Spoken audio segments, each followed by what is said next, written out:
tougher to get ready psychologically and get at that peak or physically?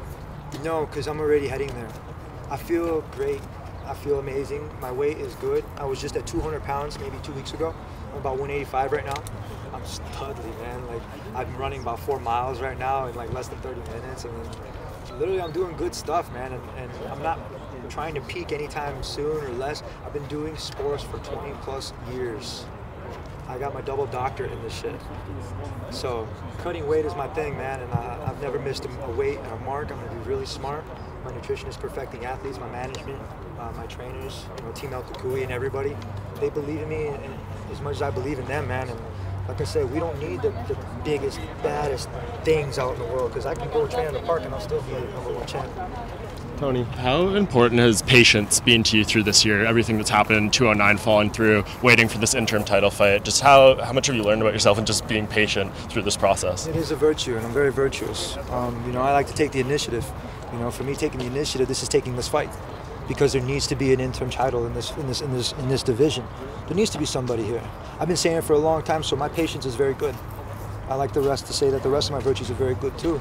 I'm taking the initiative. I'm going to take the initiative on beating the shit out of Kevin Lee on October 7th. And I know the Khabib fights was kind of the one out there for a long time, but are you happy that you stood your ground and said, I'm not fighting until I get this interim title fight, and then you brought that to reality? Look, man, we gave these guys opportunities. I would have even fought in December. This dude would have said, okay, I'm not ready in December. I'm going to fight in 2018. You saw the Instagram and the Twitters. I had to stay off it for a second because his dumbass manager was like doing too much. I'm like, you are killing me, man. Like, really, you talk way too much. You're not a fighter. You are a manager. Stick to what you're good at, which is either matchmaking or managing.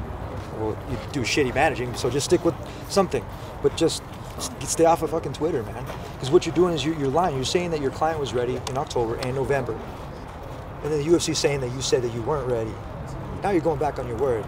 Now you're saying December, November. It's just too wishy-washy. I'm like, you know what? I don't have time for this bullshit. Ali, is no time for this. I got plenty of Tiramisu Tuesdays for this guy from here until the rest of the century. But this dude ain't ready for it. Not ready one bit. Ali's around here somewhere. Have you spoken to him? There's been a lot of back and forth on Twitter and stuff, but have you said anything to him in person? I don't have a fight with him right now. Who's my fight against?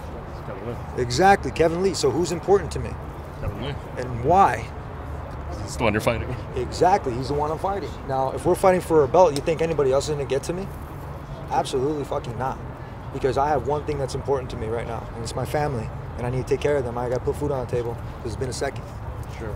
Did it matter to you at all who you were going to fight for the interim title? Because Kevin Lee seems, I don't want to say he lucked into the position, but it seemed like everybody else was booked, so he was the only guy that was there. Kevin was booked. You know what I mean? Like, he was the only one. Like I said before, Nate does not want to fight. Diaz does not want to fight. You heard it from my mouth. Nate Diaz does not want to fight me. I'm not trying to pick a fight with him, but if he wanted an opportunity at an interim belt, I would have took it. I mean, would have you? Straight up, if this is what you do for a living and you're fighting, I mean, really to get the gold in the hard way is what you signed up for. Literally, okay, cool, you need to retire too. So literally, I mean, Justin Gaethje, you had Alvarez, you had, I mean, Barbosa would have been shot. Shit, you guys would have got a bloodbath again. It's awesome. I mean, for me, it's great. I mean, that's a win-win coming out of one of those fights. You know what I mean? But what we're dealing with is we're dealing with the number 7 versus number 2. What does that make? Number 27, that was my football number. So this bitch is mine. Do you think this is too soon for Kevin? Absolutely. But like I said, I've answered this question before. Is it too soon for him? Yeah, but he's going to become ready. He's going to be ready. And I'm not going to take him lightly. I have everything, not under control, but I have everything in my sights where I want them to go. And the best part about it is if something doesn't work, I'm flexible enough to let it just keep rolling and figure some other shit out, because I think on my feet. And I'm very quick. And this guy, he says he wants to crush me in the interviews, crush me in all this other things. I'm like, dude, I'm crushing you inside the gym.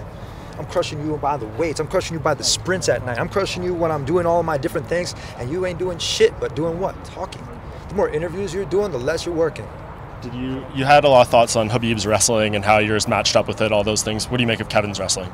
It's good, but it's not as good as mine. I'm a national champ. He's an All-American. I mean, if we're in the same weight, I'm going to throw this dude around.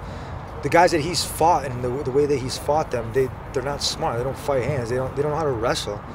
They don't know how to fight legs in there. They don't know how to throw out hooks. They don't know how to do standing Grambies. They don't know how to hit like backflips and cartwheels and fucking whatever things that else I do. They don't know how to do that. This kid's going to have his handful the same way that Team Tiramisu was going to. Any young wrestler that's going to come after me is going to have their hands full, because now I got these. Sorry, go I always had them, but yeah. If it's too soon for Kevin Lee, does that mean it's just long overdue for you? Because you talked about patience, but it seems like you should have been in this position a long time ago. I should have been in this position a long time ago by my own standards. I put myself in this one. It's not bad. I think honestly I've earned it. So nobody can say that I haven't earned it. Nobody can say that this is given to you. If they do, I say fuck you. Because literally I've bled for this company. I've sweat. I've tournament. You know what I mean? All these things, and I've always left with a pizza and a beer afterwards, hugging my family and my team, and always like afterwards sending a badass shout out to the fans to be like, hey, thank you guys, and seeing all the cool likes and the comments on it. That's the cool stuff, man. That's what's up after the fight. You know, win or lose, if I can walk away from the table knowing that, all this is worth it, man. This is all fucking cool. Because not only am I leaving it all in there, but everybody else gets to see that shit and doesn't get to get inspired by it. That's what's up. That's for real. How likely do you think it is that Conor fights the winner of this fight? He said as recently as yesterday, I have a trilogy fight waiting for me back in MMA, obviously referring to Nate Diaz. Said nothing about you two guys. A trilogy fight? You are fucking ridiculous. You need to defend or vacate. I know where your head's at, man. You fucking want to be a money fight. Look, you're fighting the wrong Mexican, man. You got to fight the one with the messed up ears. The one you're fighting is into bikes and doing all this other kind of stuff. Not a bad thing, but when you get done playing grab ass in the boxing ring, you need to come back over here and defend or vacate.